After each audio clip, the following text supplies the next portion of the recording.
Welcome to Business Mastery with Dawn Kennedy, your quick under 45-minute dose of expert insights and strategies to make a positive impact on your business and life. Let's get started. Hello, and welcome to this episode of the Business Mastery Podcast. Today, we are talking all things art and science of customer retention and why this should be a huge part of your business efforts is keeping your clients and keeping them happy. And I have Adam here to jump in and talk to us about the things we should be doing to keep our customers happy. So thank you so much for joining me today. Thanks for having me, Don. I mean, we were just talking about how this topic is so important, and both of us nerd out about these things all day. So I'm excited to talk about it. Me too. Can you tell everyone who you are and who you serve? Of course. My name is Adam Ortman. I'm the founder of Kinetic 319, which is a media buying agency. We focus on mid to large size businesses in the United States as well as globally. We really pack everything that we do within consumer psychology. So the fact that we're talking about art and science here is spot on for what we do at Kinetic. Amazing. So before we dive into some of the niche things we were going to talk about, let's talk about just from the beginning, what the perception is out in the marketplace that you just offer a product or service, you get these clients and they onboard and they come into your company. What else do people need to be considering though, as they're acquiring customers initially? I think that they need to be really looking at the full journey. So acquisition is incredibly important. Obviously, it's the lifeblood for many businesses, but it's also about what is that experience for the customer when they are starting to work with you all, whether that is just a tangible purchase or even an ongoing service, right?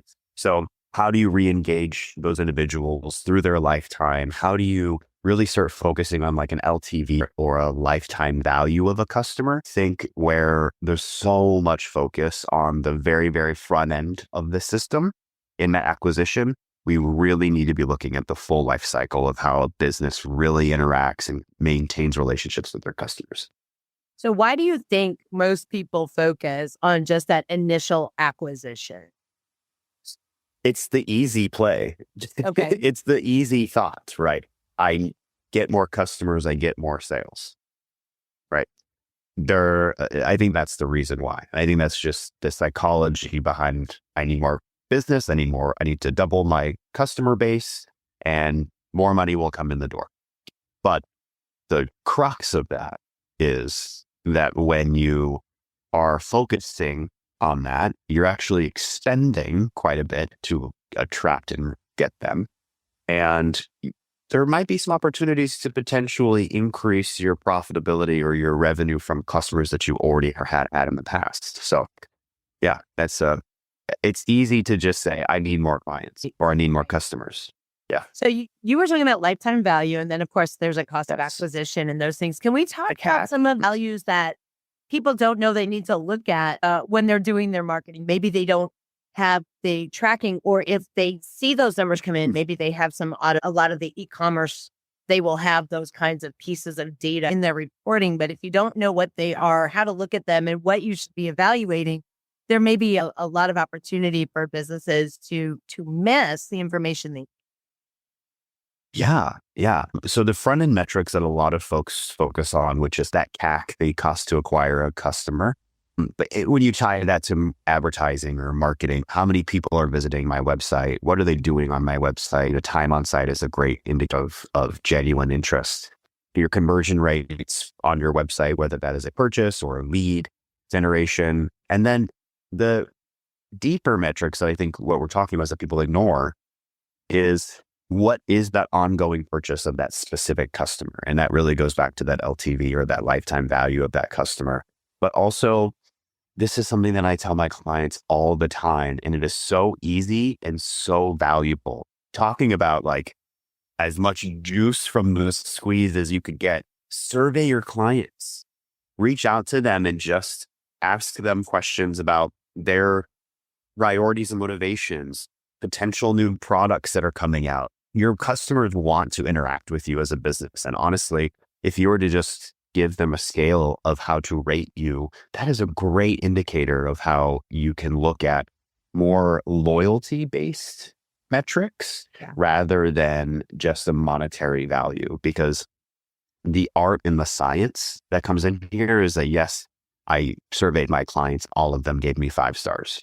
Great. That is the quantitative amount that you're getting.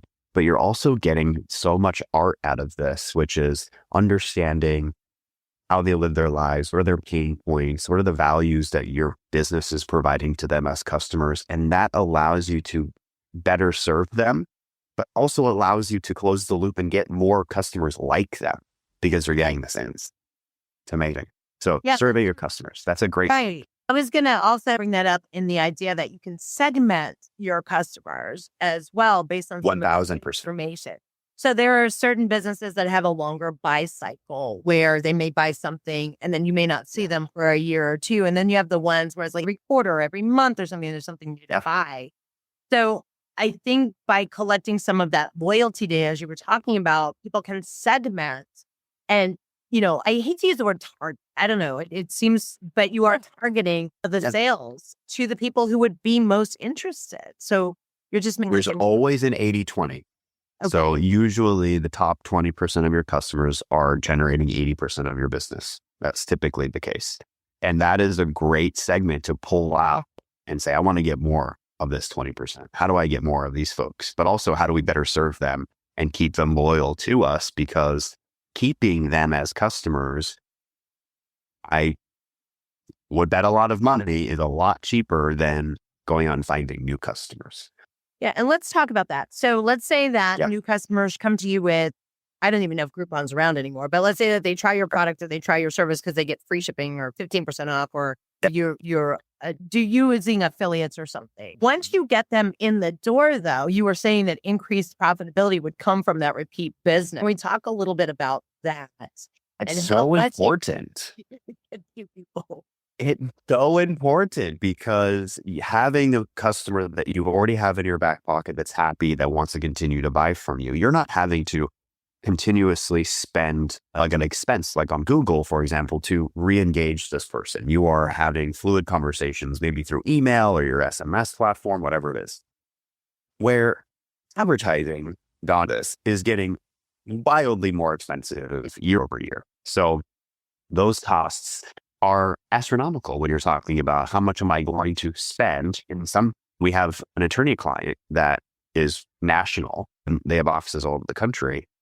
The one click on their ad is $512 because of how competitive that specific personal injury attorney type keyword is. And so you're thinking about, that's one person I'm paying to get to my website, and I need many people to come to my website. So you're wanting to really activate on both sides. How do I continue to get conversions or sales loyalty from my existing base? Keeping an eye on my acquisition, which is still important. But I think that so many businesses just leave the ladder behind. And it makes me sad. Those customers are like gold mines for you. Yeah. So let's talk about some ways in the art and science of customer retention that you can keep a happy customer and get referrals that you don't have to pay per click for, and some other ways that you can leverage those happy customers to grow your business. Again, in the motivation of service. And we like doing business with you. You're a customer that's an ideal client or a good fit. Do you know more clients? Is there some kind of loyalty program? Those kinds of things. How often are you seeing those, or are they being implemented? Or what are your thoughts around maybe putting in some kinds of programs like that? I'm a very big fan of them. And it's a little bit of a mixed bag. So we have clients that do it. There's also clients that don't. And I think it really is one of the main things that I always give advice for on this topic is just to ask, just to say, hey, we would like, if you would like to refer to us, a referral, we would love that. And I think that so many businesses are so shy about asking that question. And you can ask it with tact. You can be very respectful in doing it. And there's many different incentive options to do that as well. But if you never ask, you're never going to get it. And so that just ask the question. But also those programs that you were talking about, the referral program, if you bring in a new customer, you get X% off of the subscription service or whatever it is, or 10% off your next purchase or whatever. So those are really important. But I do want to go back to the survey that we were talking about, because that includes so much value. You could ask your customers, where are they spending time online? What types of social media platforms are they on? And this allows you to fine tune your targeting to go get more customers. So ask them about their media and their life, how they live, whether that is what channels are you watching on TV, what social media platforms are you on, what blogs are you reading? And then you're now able to say, my customers, you're painting this profile, this persona profile that you're building on your customers. You're then able to say, I'm going to interject my message and align it with the information and the insight that I have. So I think and stimulating loyalty in a lot of ways. Communication is really important. Email them, SMS, text message them if that's appropriate, but also make it valuable to them, I think is really important. You need to add that value. You can't just send a newsletter that means nothing to them and gives them nothing. The referral types of relationships really, really important. The survey information really, really important. And then also involve them in your business future and what that means. And I love this type of topic because we just did something like this about 6 months ago with a client where we were going a few different directions with their next branding strategy. So they were looking to redo their logo. They were looking to redo some of their look and feel of their branding. And we asked their top 20% of their customers. So we said, hey, which one do you prefer? And they ultimately made the decision. But we got so much great feedback from that because their customers felt involved. And when they were out and they see the new branding out in the wild, they're like, I saw that and they asked me about that and I see it now. And my business, the business that I'm doing business with, respects my opinion, which is really interesting. I really liked that exercise. Really liked it. Yeah, let's talk about the strategy of things like these types of surveys. You said that you talked to the top 20% of their customers. As a very easy example, yes. Yeah. Yes. So the strategy of something like this would be, when do you send these types of surveys? Is this something where you survey your customers once a year? Is it every 6 months? Is it within 3 weeks of closing the deal or finishing the project or completing the sale? What are your thoughts on that? Is it better to be involved sooner and then do something like a long survey later? How do we want to think about this to implement Good. these estimates? First and foremost, there's free platforms. You could do this through Microsoft Forms. You could do this through Google Forms. I think it's also called Google Forms. We use Microsoft. But there's a free way of doing this. You can just send your customers a link and they can fill in the survey that you create. But the timing and the length is important. So we do ours with our clients. We ask them a single question. Would you refer us to a friend or colleague out of a rating out of 10? And if they have more time, they can expand and give us more information. So we give them the option, right? So we make it very easy. And if they do want to give us more information, we have the ability to do that. We do that in May and in November. So basically every 6 months. And that worked really well. But it's going to be different for every business that you work with.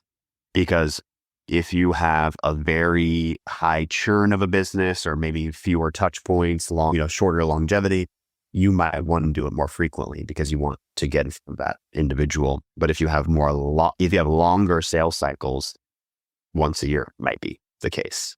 And so asking them questions about referral, asking them questions about their services and the products are really, really good. But also segmenting and saying, hey, you have been identified as one of our top customers. We would love to hear from you. Here's a $50 gift card or a coupon for your next, incentivizing the survey. That's always nice. Everyone likes that kind of stuff. So let's set some expectations. So let's say that you send this survey to 1,000 people. What is Sure.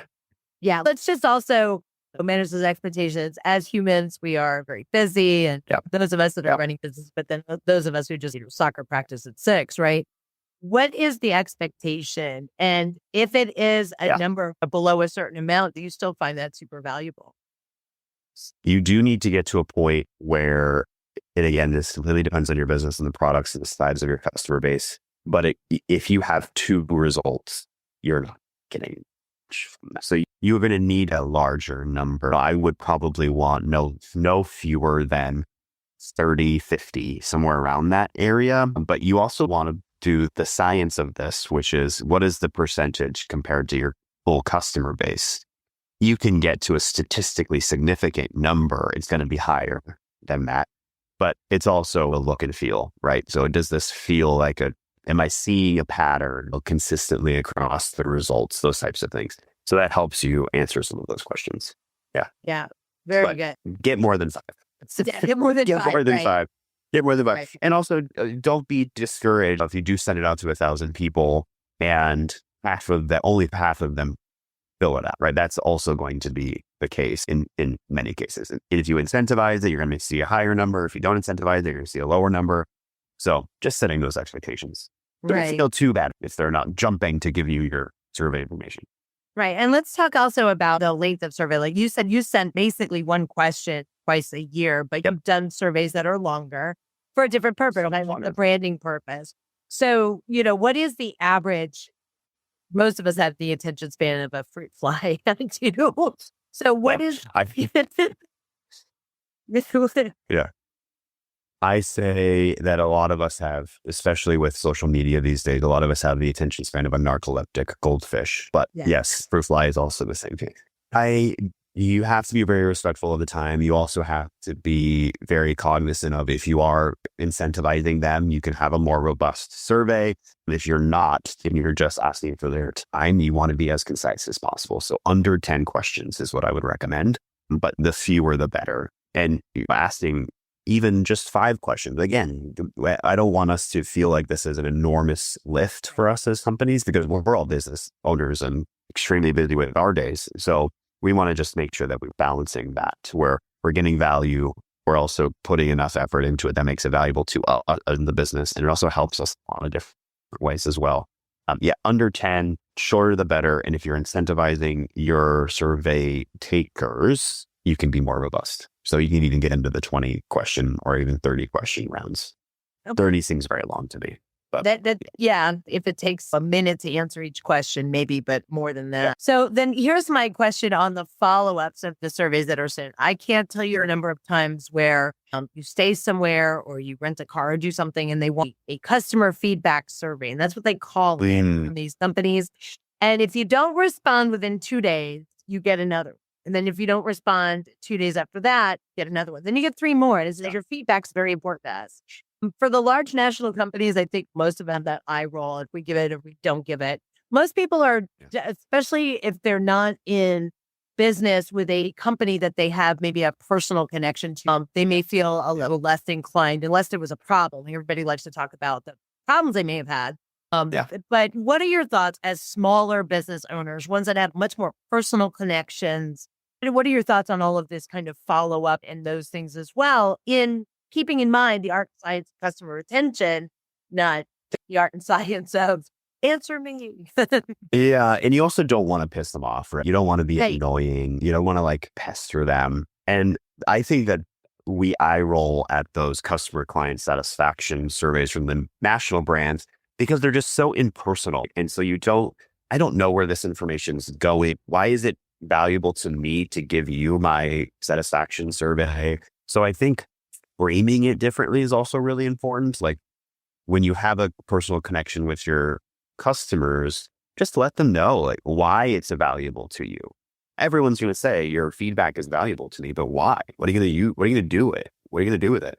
So I think just being upfront and having that frank conversation with your customer saying, hey, this is how we're going to use this information. We would love to hear from you. I would be more inclined to take that than just a general message that's getting blasted across 300 million people. Okay. So let's talk about the implementation. So you get this feedback, you realize that maybe there's a gap in services, you're going to close that gap. Oh, that would be amazing. That would be a great insight to get. Yeah. Yeah. Yeah. So then the implementation of that and the rollout of that, I have seen at times where people will roll something out. They may not get immediate response. And this is any business, and they'll pull it back. Yeah. I wonder if there is a perspective or a perception that because this was already a client earlier and did business with us earlier, that we would expect a more, a faster response to our new thing than it would have been Can we talk a little bit about managing those expectations? So you get it back, you realize, okay, we have a gap in services. We're going to go ahead and we're going to fill that gap and we're going to do the right thing. And then you put it out and it's hustling. You're like, but these are our existing clients. Why didn't they? Yeah. Can we talk a little bit about your perceptions and perspective? And that's one of those Like things. consumer side. Yeah. Yeah. And test it, right? If it doesn't work out, then you can roll it back, right? So those are the things, and you should always be looking at your business and trying to evolve it. And your businesses are intended to change over time. And definitely, you are given a compass with the information that you're pulling from your existing clients, and you're saying this will help my loyalty of my customers by providing this additional service. You're rolling it out. It's not necessarily fireworks in the first few months, which it probably will be, just so you know. Just so you know. Just so you know. Soft launch it, see how it goes. And then if it makes sense for your business, lean into it, continue it. But also don't be afraid to say, this didn't work. Let's roll it back. And that's not necessarily a failure at all. That's just, you should be approaching your business in that way where you're testing things and you're trying this out. And if it's working, great. Let's bolt it onto our main services and offerings and continue it for the next 100 years. If it's not working, let's roll it back. So I think that we put a lot of pressure on ourselves as business owners. And I think allowing something to roll out, test it out, and if it doesn't work, pulling it back, there is no harm at all. Yeah. Amazing.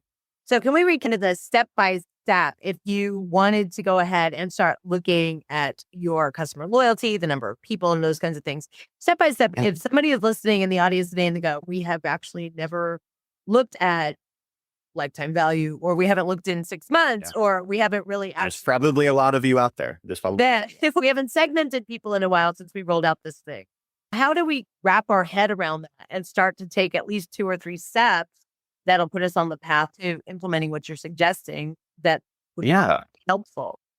And Dawn, I think we should definitely talk about just getting a platform or a tool, right? That is really step number 1, is getting a tool like HubSpot or Salesforce or all these different CRMs is what they're called. Those are customer relationship management platforms. And this is a tool that really holds all of this information about your customers in a single place. So it has all of their contact information. It might be tracking how many sales that they have purchased from you, summarizing that information. Where did the actual customer come from, the source? So you can actually look back at that, which is really nice. But anyway, the tool is really your first step. Because Don, I know that you have, just like I have, worked with businesses where their quote unquote CRM is a Word doc, right? It's a piece of paper somewhere that people are just drawing this information down, which is fine because you're keeping the record. But if that is the case, think about potentially moving into more of a digital tool that allows you to aggregate all of this information so that you can have a very clear view of all of my customers, and then you can start slicing and dicing. That tool helps you facilitate that slice and dice. So then you can start to actually say very easily and quickly with a tool, this is my top 20%. So that we use HubSpot for ourselves. A lot of our clients use a variety of other platforms, and I love them because I like to just sit in there and look at all the things and see where my customers are coming from and how long have they been with us and those types of things. So step 1, organize your customer data, potentially use a tool. If you're using a piece of paper, post it on your desk, fine, but organize them, right? Potentially use a tool. And then you start to slice and dice and start to say, okay, how am I defining the top 20%? Is that by their amount of spend with us? Is that, or revenue with us? Is that their longevity or their amount of time as a customer? So define what the top is or how you want to slice that out. And then you get a nice little group of individuals that you can start to look at. You can start to look at those people. Where do they come from? How much revenue have they generated for you? What are their attributes? Maybe there's also a geographic trend that you're seeing there, which is really interesting. And then you can start to craft using one of the free tools like Microsoft Forms to put together a survey and potentially reach out to them and start that process. I think I'm oversimplifying this because there's a lot of that goes into each of those steps. But if you do those 3 or 4 steps, you're going to be in a great spot. Yeah, that's amazing. And I think if I remember correctly, some of those tools even have reporting by like product or service type as well. So you can look and see who are all the customers that bought package A, who are all the customers who bought package C. And then I think you Yeah. can also sort it so that you know when their last purchase was. So maybe you want to reach out to somebody who hasn't made a purchase in whatever the time frame is that's appropriate for your industry, like 6 months or a year. Absolutely.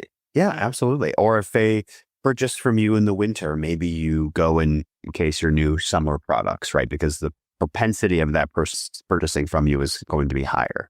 So that's another tactic where those types of tools like HubSpot, for example, makes it so easy because you can group them very easily. Also, HubSpot is not paying me, but Yeah.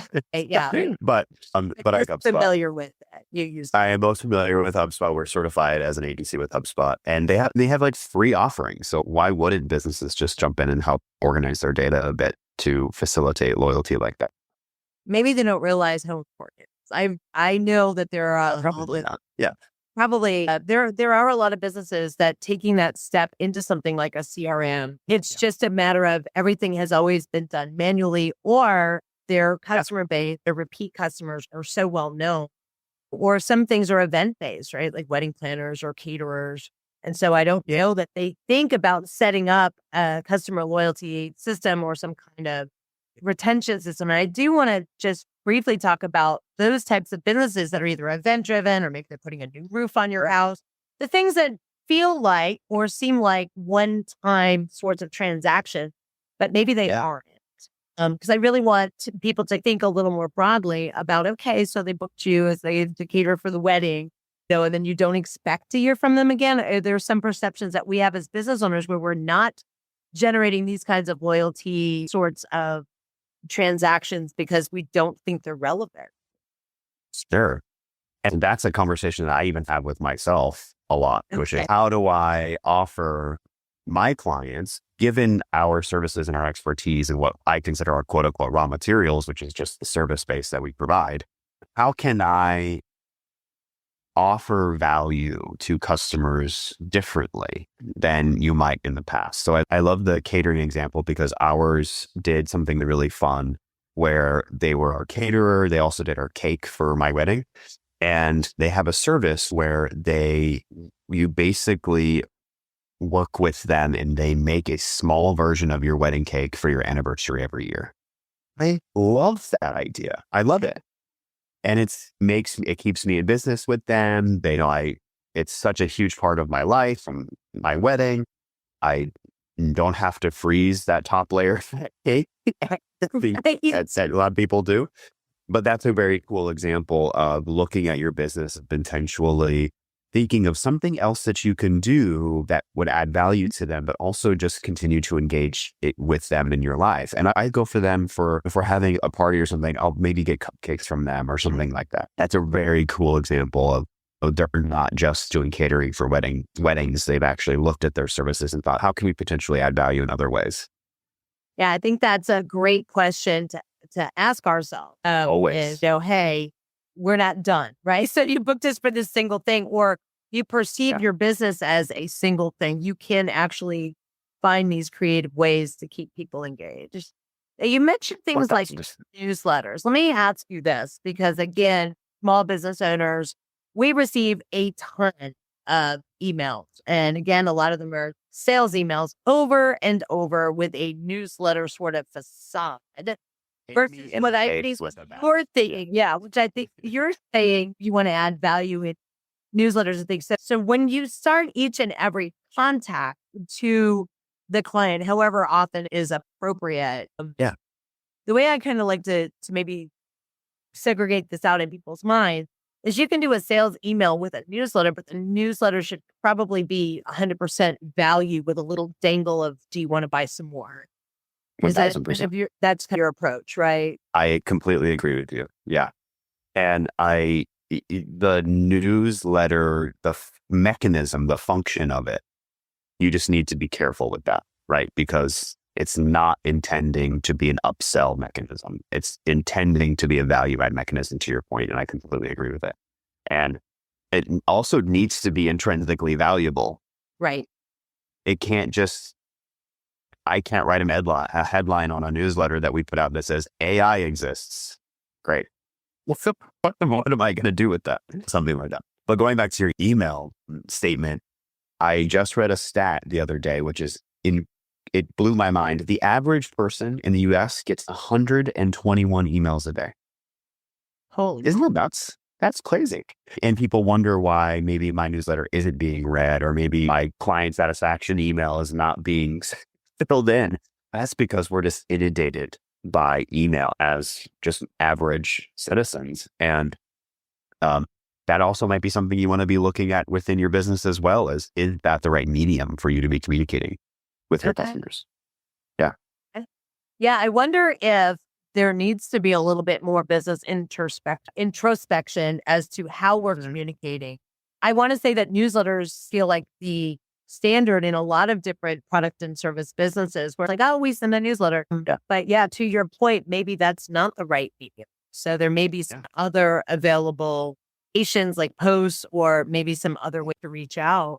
I still receive postcards in the mail on occasion too from local businesses, which is still nowadays snail mail seems to be making a little comeback. And I wonder if that I really agree with you. Okay, so is that because we get 121 emails a day and we just click and delete all? Is that what I think so. So. It feels more personal to me. It's definitely more tangible. So there's some psychology there about having a tangibility factor. I think that is definitely a reason why. And you see this in a lot in like event marketing, for example. Event marketing is exploding again today because I think people just want that offline feel now, because we live so much online. We're getting hundreds of emails a day, and you want to just turn it off sometimes. And we're wanting to potentially touch that postcard, potentially go to that conference next month. So we're seeing a little bit of that in a variety of ways. Yeah. Very. Yeah. Again, everybody listening in, and whether you find this today, you find it 2 years after we launch, the idea is that you're going to continue to grow and evolve, and that includes your strategies. But I think this conversation has been very valuable, because I think we do sometimes spend a little more time trying to get people in the door instead of keeping them there. And I don't mean by locking it up and kidnapping. I just mean keeping them on your books and doing business with you. Please do not kidnap your customers. Anyone that's watching this, please don't. We are not recommending that in any way. Yeah. Unless you have like escape room, because that's really interesting. But anyway. That's its own genre of businesses, doesn't it? The entertainment space of getting locked somewhere volitionally.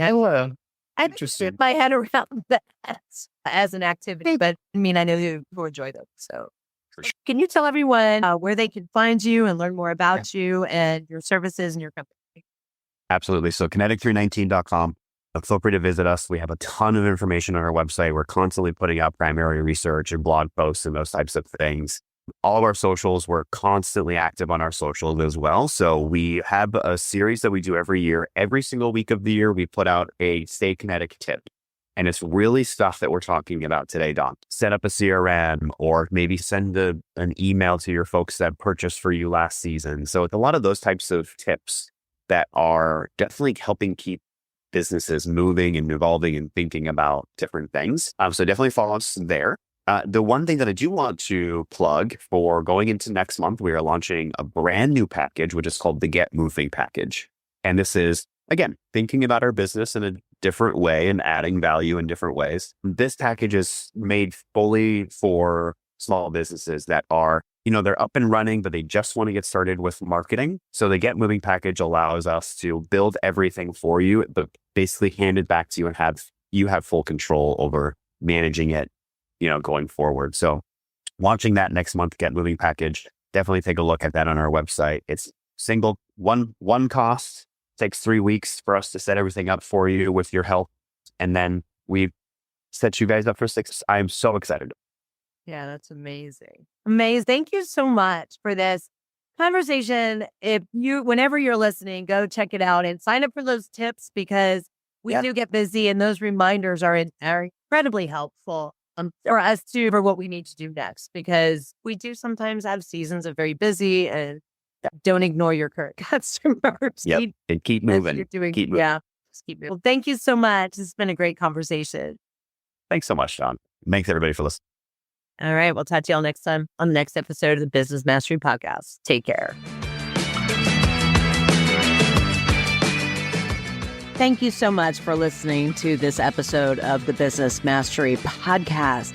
If you want to learn more about me, you can go to dawnkennedy.com, and you can now check us out on YouTube, as well as, of course, any of your favorite platforms that host podcasts. Take care.